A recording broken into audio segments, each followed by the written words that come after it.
Así que, hermanos míos amados, estad firmes y constantes, creciendo en la obra del Señor, siempre sabiendo que nuestro trabajo en el Señor no es en vano. Primera de Corintios 15:58. Bien, como introducción diremos que el trabajo es una de las actividades más demandantes de la condición humana, a la cual dedicamos más horas y que muchas veces se confunde con nuestra propia identidad, de tal manera que cuando lo perdemos o no podemos efectuarlo por la edad o por circunstancias físicas, sentimos una gran pérdida a tal punto que nos planteamos qué es más importante, ser una persona o ser un trabajador.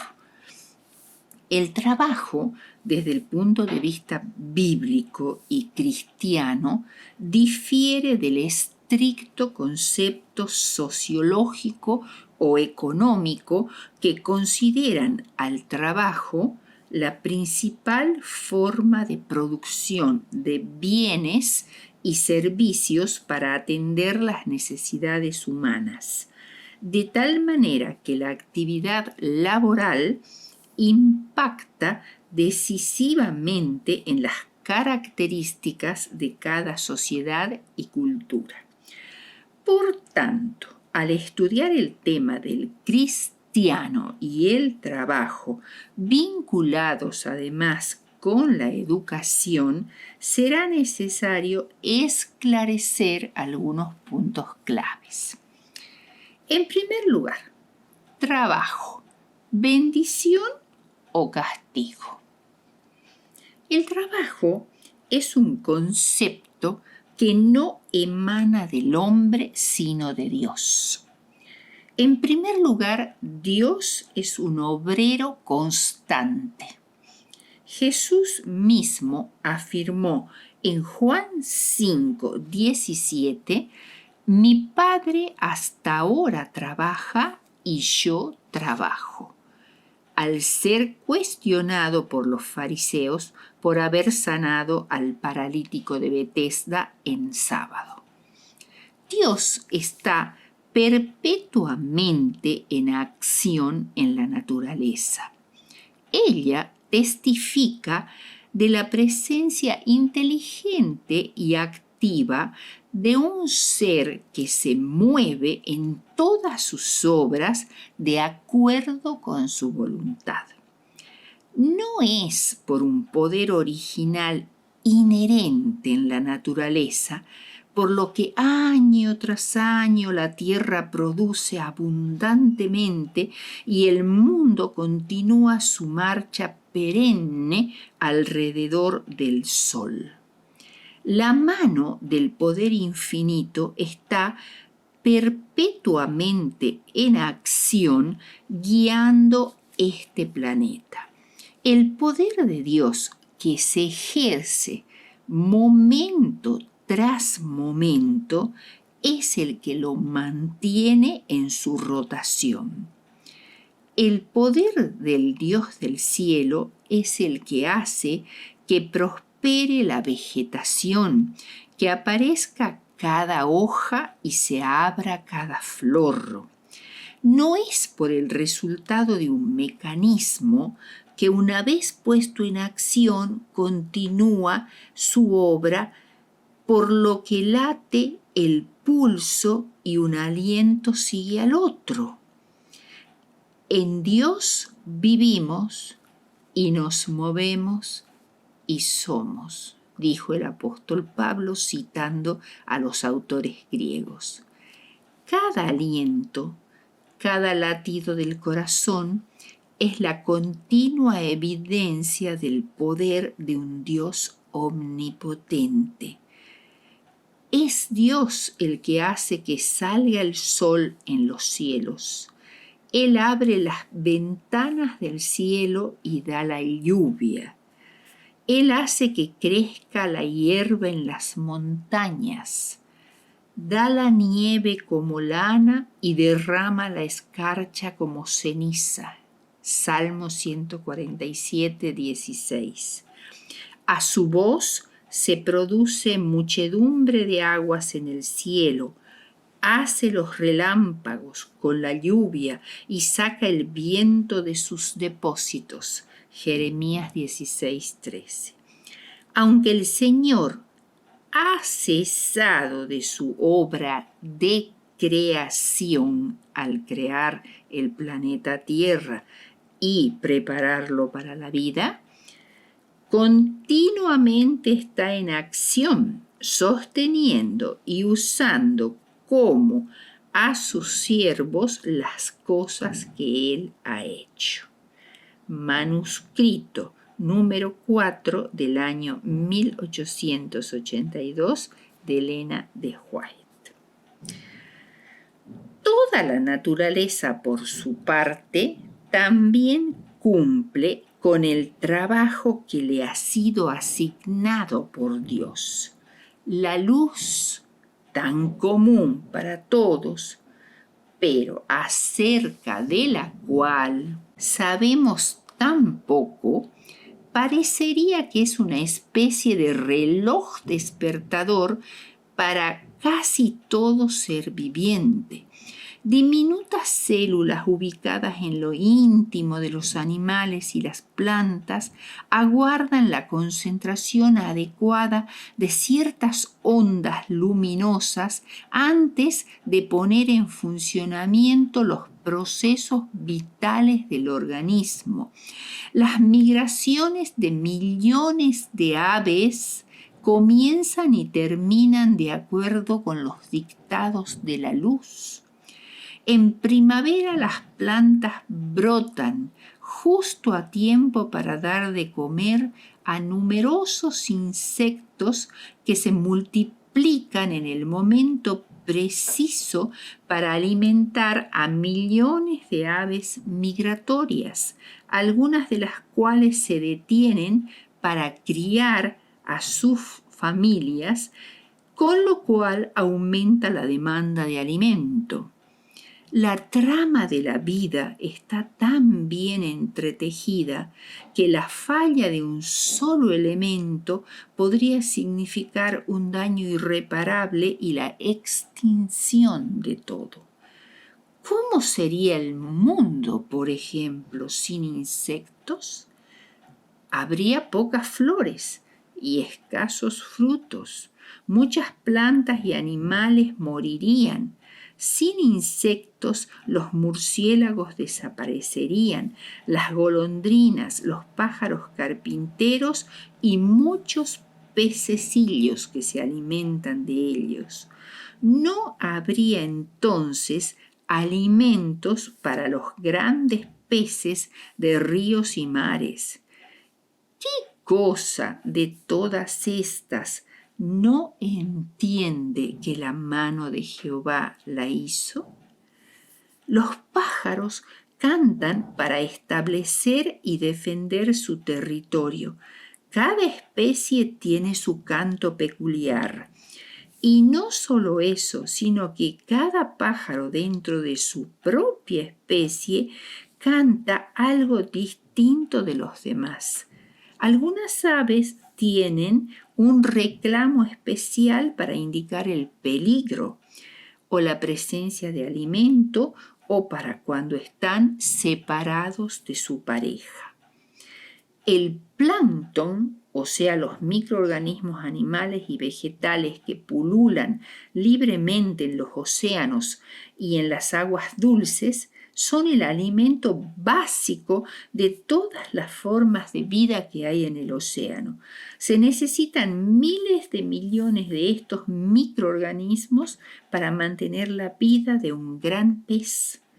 Indudablemente, toda la naturaleza trabaja según los dictados de Dios.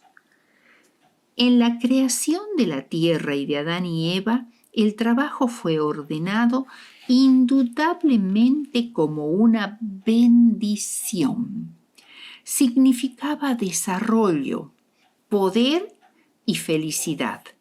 A los moradores del Edén se les encomendó el cuidado del huerto para que lo labraran y lo guardasen. Su ocupación no era cansadora, sino agradable y vigorizadora. Era una bendición para que el hombre ocupara su mente, fortaleciera su cuerpo y desarrollara sus facultades. Era una actividad que le produciría uno de los placeres más elevados de su existencia. Mientras permaneciesen leales a Dios, Adán y Eva iban a ser los señores de la tierra. Recibieron dominio ilimitado sobre toda criatura viviente. El león y la oveja se echaban a sus pies. Los pajarillos revoloteaban alrededor de ellos sin temor alguno. Eran visitados por los ángeles y los misterios de la naturaleza, las maravillas del perfecto en sabiduría, les suministraba una fuente inagotable de instrucción y placer. Toda criatura viviente era familiar para Adán. A cada una le había dado nombre y conocía su naturaleza y sus costumbres. La gloria de Dios en los cielos, los innumerables mundos en sus ordenados movimientos, las diferencias de las nubes, los misterios de la luz y el sonido, de la noche y el día, todo estaba al alcance de la comprensión de nuestros primeros padres. ¡Qué maravilla! El trabajo antes de la caída. Sin embargo, el trabajo después de la caída en el pecado ha sido considerado por muchos un castigo. Maldita será la tierra por tu causa. Con dolor comerás de ella todos los días de tu vida. Espinas y cardos te producirá y comerás pan con el sudor de tu rostro, hasta que vuelvas a la tierra, porque de ella fuiste tomado, pues polvo eres y al polvo volverás. Génesis 3, 17 al 19. Sin embargo, no fue el trabajo el que fue maldito, sino que la maldición cayó sobre la tierra a causa del pecado de Adán y Eva y de su permanencia en la tierra. Estamos acostumbrados a pensar en un Dios vengativo que profiere maldiciones. Sin embargo, aquí, en realidad, Dios fue tan compasivo que Adán y Eva no murieron inmediatamente, como Dios les había advertido que iba a suceder si comían del árbol prohibido, sino que Dios les diferió la pena de muerte para muchos años después, al punto que Adán murió prácticamente a los 900 años de vida. Y esa compasión que Dios manifestó para con Adán y Eva, que ya eran pecadores y su naturaleza había cambiado, esa compasión trajo como consecuencia el cambio de la tierra, el cambio inevitable de todo el ecosistema en el cual ahora vivía el hombre pecador. Por eso dice, maldita será la tierra por tu causa, porque yo estoy teniendo misericordia contigo, tendrás que ver las consecuencias de tu pecado. Por tanto, lo que cambió la tierra, las condiciones del trabajo, serían desde entonces duras. por el cambio de la tierra. La tierra ya no sería fácil de labrar, ya no sería fértil, ya sería difícil. Y el trabajo estaría acompañado de cansancio, ansiedad y dolor. Sin embargo, aunque nos parezca difícil de entender, el trabajo seguía siendo una bendición, aún después de la caída en el pecado, una fuente de felicidad y de desarrollo. Además, había una función adicional. El trabajo sería una salvaguardia contra la tentación, porque su disciplina pone un freno a la indulgencia y promueve la laboriosidad, la pureza y la firmeza de carácter. De este modo, el trabajo llega a ser una parte del gran plan de Dios para que nos repongamos de la caída. ¡Qué interesante! Por otro lado, el trabajo nos permite ser colaboradores con Dios, aún después de la caída. ¿Cómo es esto? Dios nos da la tierra y sus tesoros, pero nosotros tenemos que adaptarlo a nuestro uso y nuestra comodidad. Él hace crecer los árboles, pero nosotros debemos preparar la madera y construir la casa. Él ha escondido en la tierra la plata y el oro, el hierro y el carbón, pero solo podemos obtenerlos mediante el trabajo rudo. Esta es una idea verdaderamente sorprendente y maravillosa. Dios, cuando hizo la tierra, dijo que todo era bueno en gran manera, y así era verdaderamente, pero no estaba plenamente desarrollada. Podríamos decir que estaba incompleta. Dios podría haberla completado muy fácilmente, pero no lo hizo. Quería acuciar al hombre para estimularlo a pensar y a experimentar. Haciendo esto, el hombre gozaría de satisfacción y placer supremos. Dios nos dio un mundo sin terminar para que compartamos con Él los gozos y la satisfacción de crear, a nuestro nivel, obviamente. Dejó el cobre en la roca, el petróleo crudo en los esquistos y la electricidad en las nubes.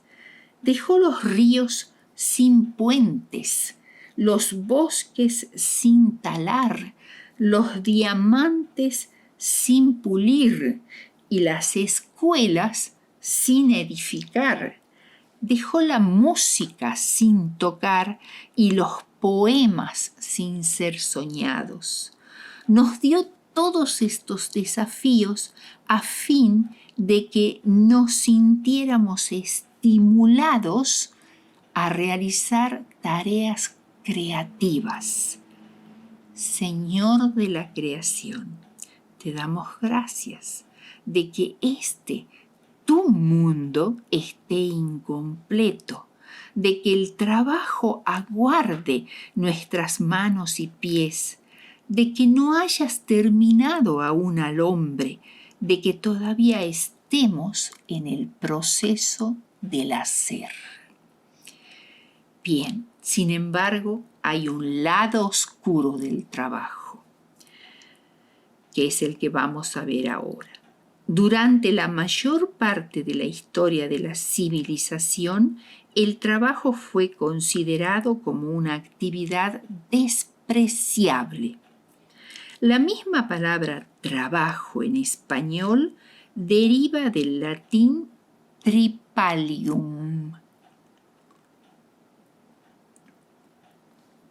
que era una herramienta parecida a un cepo con 3 puntas o pies que se usaba inicialmente para sujetar caballos o bueyes y así poder herrarlos, pero también se usaba como instrumento de tortura para castigar a esclavos o reos.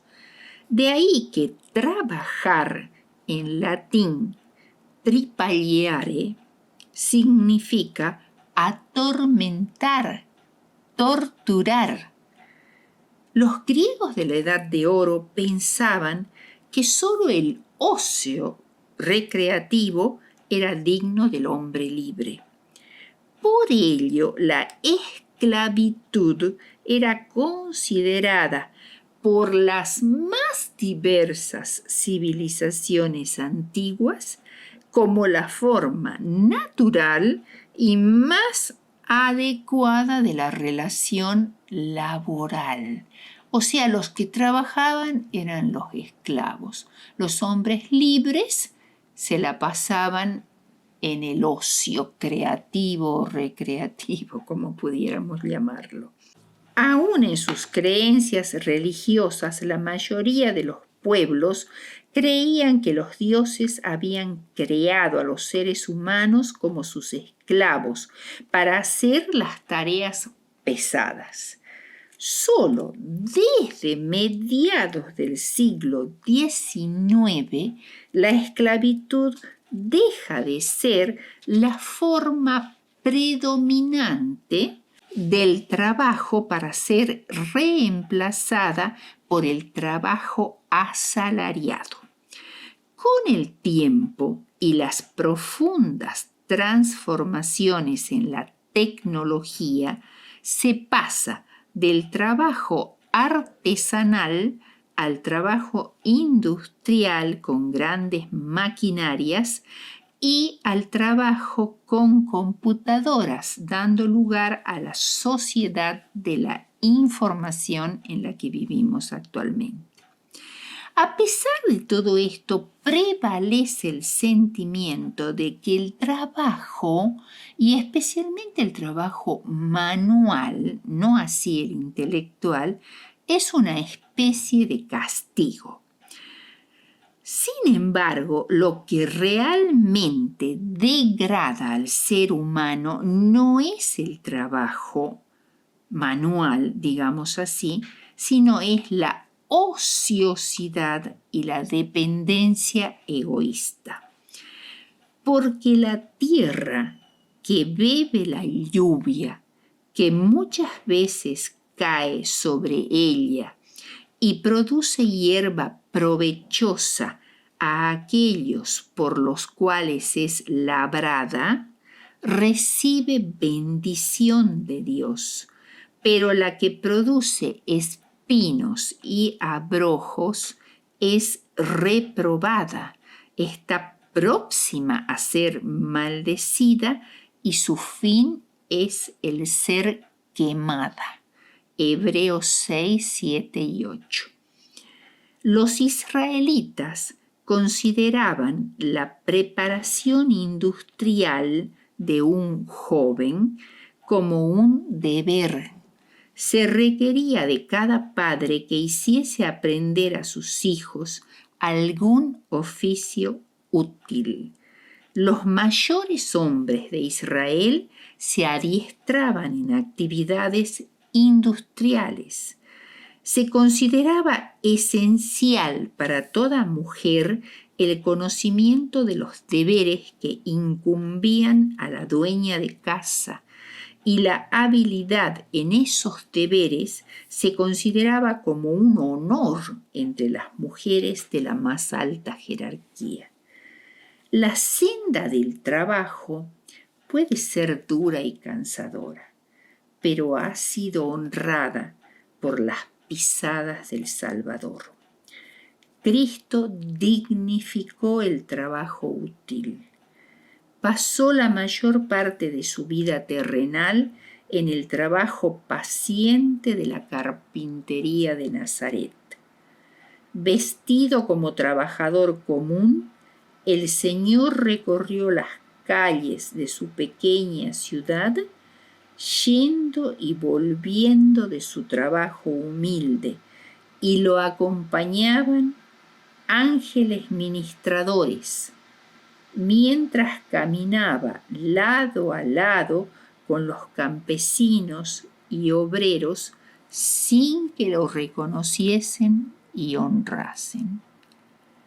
Muchos trabajan en forma ilegal, con salarios bajos, en condiciones precarias y faltos de medidas de seguridad. Sin embargo, esto es lo único que pueden conseguir en la sociedad actual. La palabra de Dios no sanciona los métodos que enriquezcan a una clase mediante la opresión y las penurias impuestas a otras. El que se aprovecha del infortunio de otros para medrar o se vale de la flaqueza o la incompetencia de su prójimo, viola los preceptos de la palabra de Dios. Se deben decir palabras de esperanza y de ánimo a los pobres y desalentados por estas circunstancias laborales, ayudarles económicamente en sus apuros, no condenarlos ni censurarlos. La bondad puede más que la censura.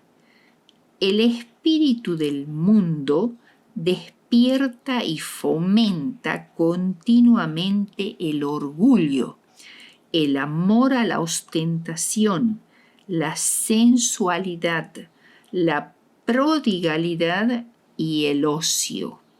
Estos males llevan a miles a la miseria e impiden a otros miles salir de la degradación y la desdicha. Los cristianos deben encontrar maneras de alentar a los pobres y ayudarles a salir de esa triste situación. Veamos ahora el cristianismo y el trabajo.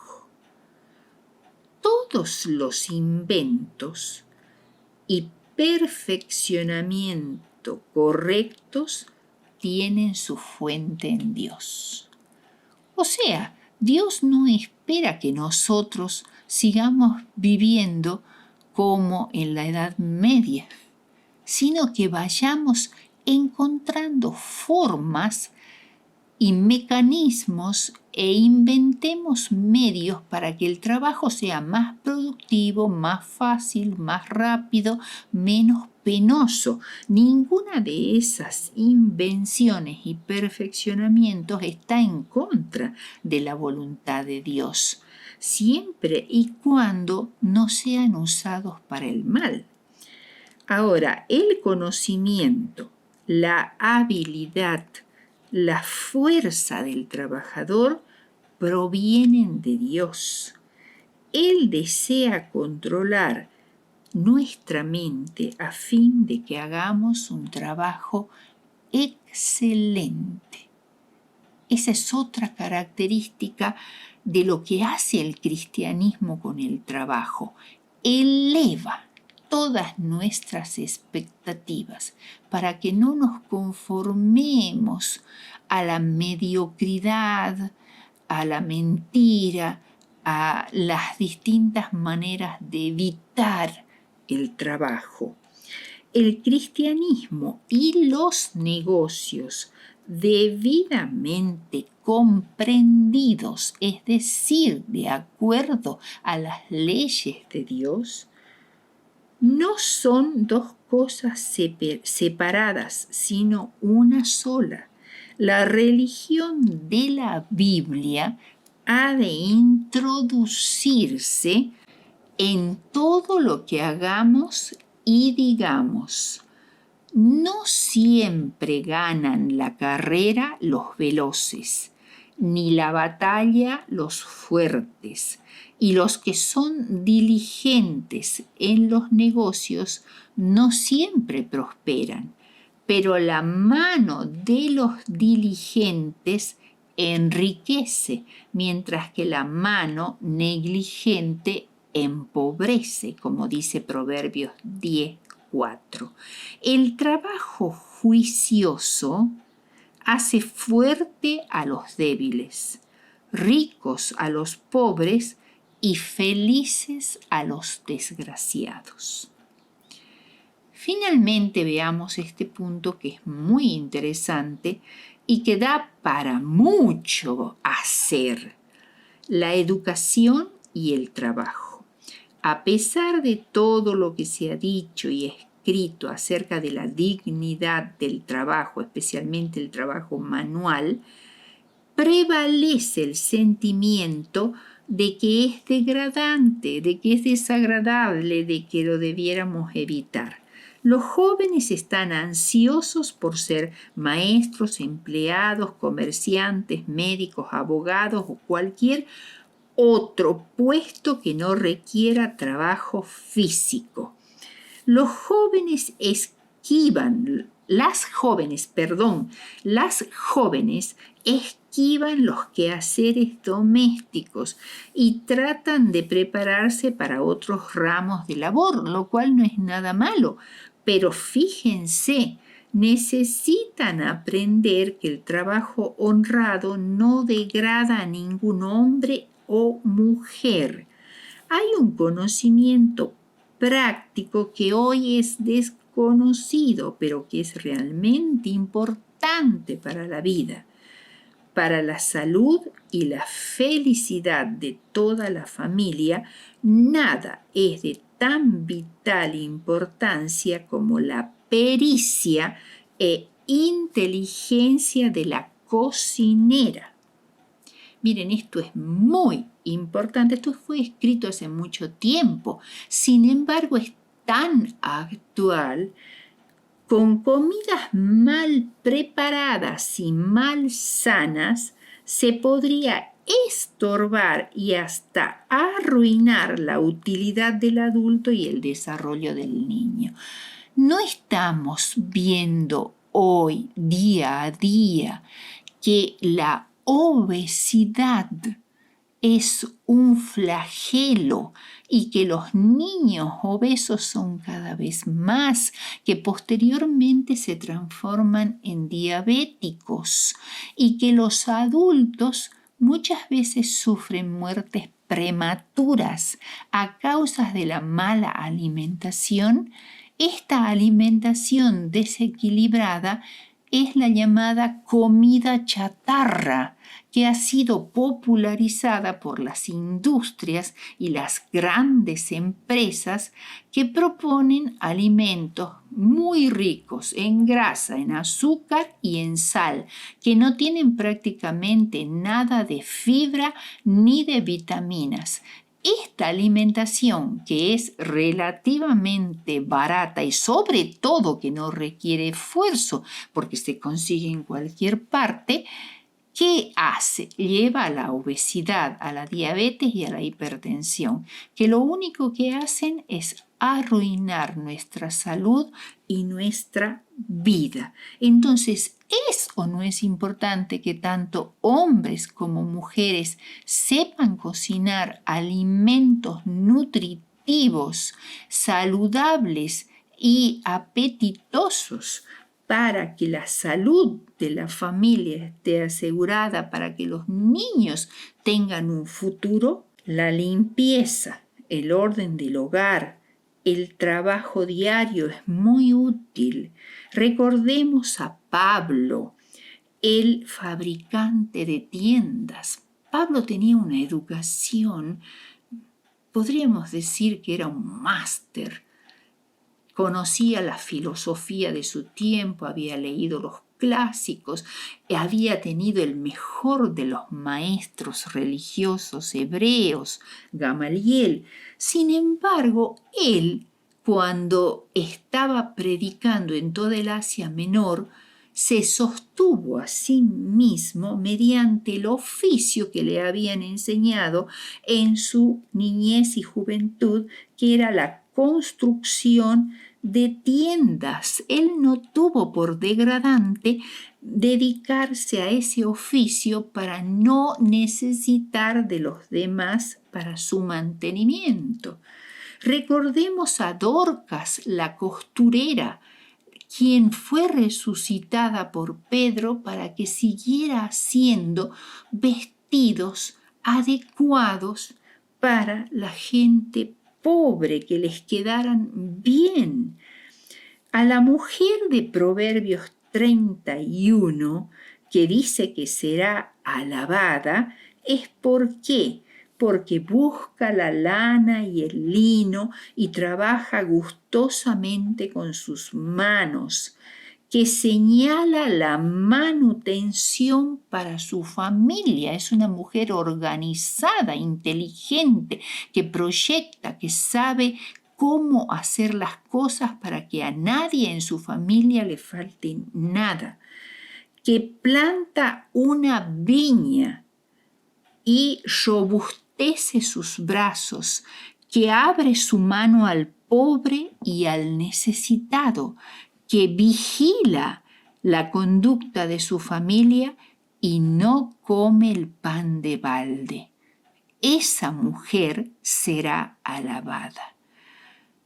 Esto es lo que se llama la educación en el trabajo práctico, que prácticamente es actualmente desconocido. Las escuelas no enseñan cómo hacer esto, las familias no enseñan cómo hacer esto, y entonces dependemos de otros que nos hagan este tipo de trabajos que son tan esenciales para la vida.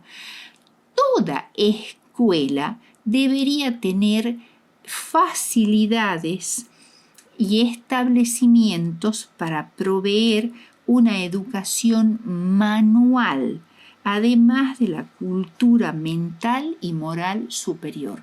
Tenemos que tener en cuenta que hay muchos jóvenes que no podrán acceder a la universidad. Deberían salir de la educación secundaria capacitados, teniendo un oficio que les permita mantenerse en la vida de manera digna. ¿Qué es lo que se debiera enseñar? Se debiera enseñar agricultura, algo que actualmente parece anacrónico, pero recordemos que la Biblia dice que hasta el rey depende de la tierra y todo el país depende de la agricultura. En principio, toda la economía se basa en la agricultura en gran parte. La agricultura, si a veces resulta un trabajo duro e ingrato, sin embargo, si se es laborioso y perseverante y se tiene inteligencia y conocimiento, puede ser algo muy que nos dé muy buenos resultados. Además, nos permite trabajar en un ambiente mucho más sano que el de las ciudades y adquirir un carácter mucho más firme y puro. Industrias, o sea, los distintos oficios útiles. Economía doméstica, algo muy importante hoy en día. Olvidado por completo, pero es muy importante que en el hogar se conozcan los principios de la economía y cómo manejar todo el asunto interno del hogar. Cocina, costura, tratamientos sencillos de enfermería. Todo joven o señorita al salir de la escuela debería haber adquirido el conocimiento de algún oficio u ocupación para ganarse la vida si fuera necesario. Semejante educación hará a los jóvenes amos y no esclavos del trabajo. Hay ciencia en el trabajo más humilde, nobleza y belleza, y se deleitarán en hacerlo con fidelidad y eficacia. ¿Cuánto podríamos contribuir a la sociedad si se pudiera dar a tantos jóvenes que están en el ocio y que están al borde de la criminalidad, si se les pudiera dar ocupaciones dignas, ocupaciones provechosas y ocupaciones que les dieran a ellos satisfacción y la sensación de autorrealización?